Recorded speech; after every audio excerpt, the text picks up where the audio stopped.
the 1AA two-time defending national champs, Appalachian State, coming into the big house. They're the Wolverines, traditionally touching the sign on their way in. And this is kind of how people thought it would go. Mike Hart kind of bowling his way through. Hart had 188 yards on the ground, gets it all the way down to the 3, sets up a 1st and goal, and then in for the touchdown. And most of the yards they gained was on this lead zone play that you're seeing, where the offensive line zones, the fullback goes through and picks up the linebacker, the extra man. On the ensuing drive, here comes Appalachian State. Armani Edwards to Dexter Jackson, and he's gone for the touchdown. Ties it up at 7. Jackson, 3 catches, 93 yards. Later in the first, on a 2nd and goal, Michigan at the 10-yard line. It's Henney to Greg Matthews. And Matthews into the end zone for the touchdown.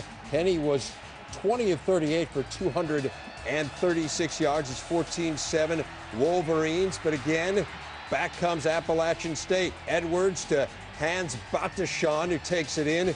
It's a 14-14 tie. Next drive for Appalachian State at the Michigan 21. Edwards to Jackson, his 2nd touchdown of the game. We knew they had the players to come up with big plays. We just didn't know they would come up with these many.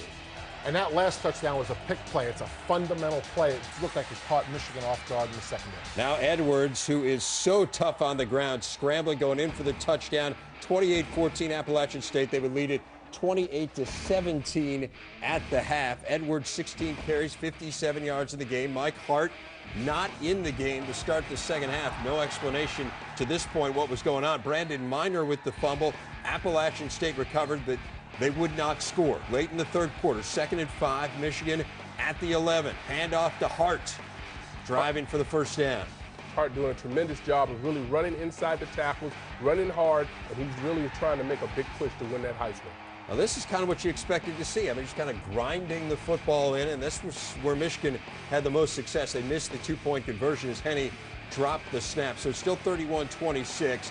Now Michigan on a 1st and 15 at the App State 25. Henney intercepted by Leonard Love, and Appalachian State takes over, so they snuff out the Michigan drive. And that was a good play call because they had been running the lead. They called the boot off of it. It was a bad decision by Henney. Just over 7 minutes to go. Michigan on a 4th and 5, and Henney fires incomplete. So Michigan turns it over on downs. Now final 5 minutes. 1st and 10 Michigan. Its own 46, and here comes Hart. The legend continues to grow. Michael Hart, a tremendous football player, shows you there. Had been out some in the game, but got back in and set up this big touchdown. And you had to feel like this was the nail on the coffin, right? Hey, they gave a great effort. Michigan did miss the 2-point conversion, 32-31. But look at this. The interception by Engelman. So, you know, again, the touchdown, the interception. Michigan seemingly has everything going its way. Jason Gingle has it blocked. And Appalachian State takes over, still 32-31. And you would think when Hart scored that touchdown that the momentum would totally be in Michigan's favor.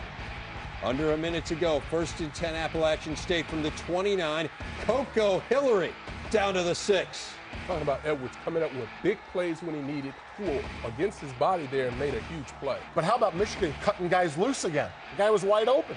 So now it comes down on 1st down. Julian Roush trying for the field goal. He drills it. App State up 34-32. 26 seconds to go. Desperation time for the Wolverines. They throw up a prayer, and the prayer is answered. Henney to Manningham inside the 20, down to the 19.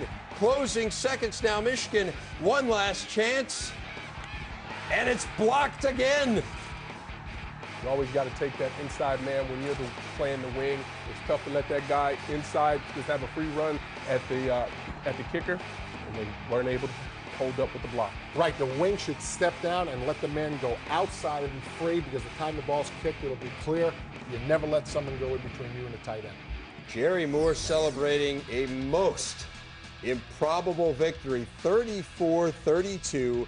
Appalachian State goes into the big house and beats a Michigan team that had aspirations of a national championship. You look at some of the final numbers. Any of these numbers really jump out at you guys as being significant? Yeah, the one that jumps out at me, we can't see it. See it in a minute, is the 3rd down conversion. App State was 6 for 13. Michigan was 7 for 15. Couldn't convert on third down. I think when you look at the time of possession, App State won the time of possession, which is huge. You think about a Michigan team that would be able to dominate the ball the way they did on the ground and not to also win the time of possession battle was a huge clue of what went on in this game.